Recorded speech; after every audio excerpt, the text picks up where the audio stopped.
The lottery. It's a money sink.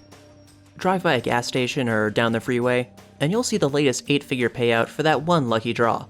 Millions can be in your bank account if you just pick the 6 wacky numbers. Simple, right? Unfortunately, no matter how you slice it, you'll probably lose money by participating in lotteries. There can only be one winning ticket out of millions of losers, if there's even a winner in the first place. With that being said, you do ultimately have a few winners. The very lucky and the very few, those who win the lottery get to live enviable lives of comfort, luxury, and financial security. Or so you'd think. Lottery winners have this weird tendency of throwing it all away.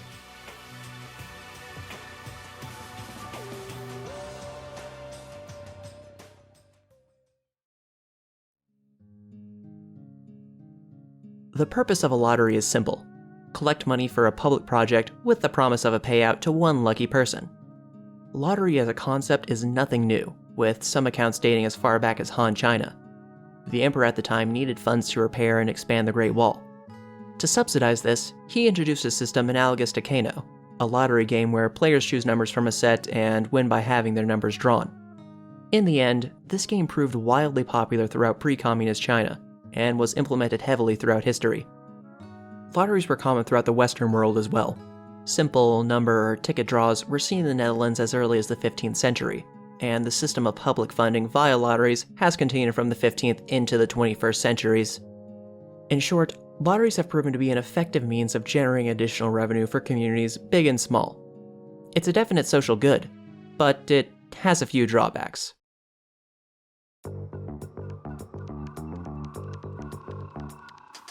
On the individual side, lotteries amount to gambling, and are at times regulated in a similar manner.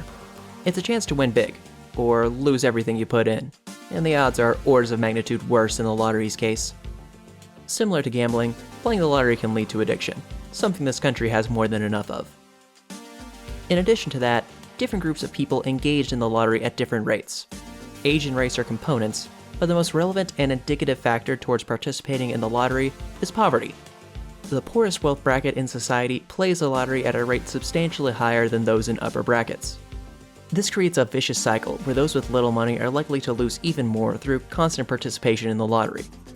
That being said, I can understand the appeal of playing the lottery in such a position.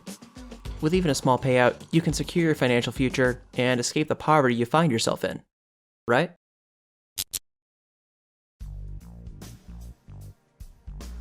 Payouts vary from lottery to lottery, but generally speaking, you're going to get at least 7 figures after taxes. For an individual or a small family, this is more than enough to be set for life, especially with some proper investment. This assumes you're living within your means, of course. Something middle class, modest luxuries, a nice car or two. The issue here is that lottery winners typically go all out. A number of factors contribute to this, such as giving money away to friends and family, poor investments, and questionable spending habits. The phenomenon you see here is quite similar to that of broke sports stars, where they blow their whole contract on a Lambo and a McMansion. The commonality we see here is primarily an issue of money management. Odds are that those who come into so much wealth aren't too familiar with investment strategies, financial planners, or even delayed gratification. The end result is the rags to riches to rag story, which is so tragically common for lottery winners.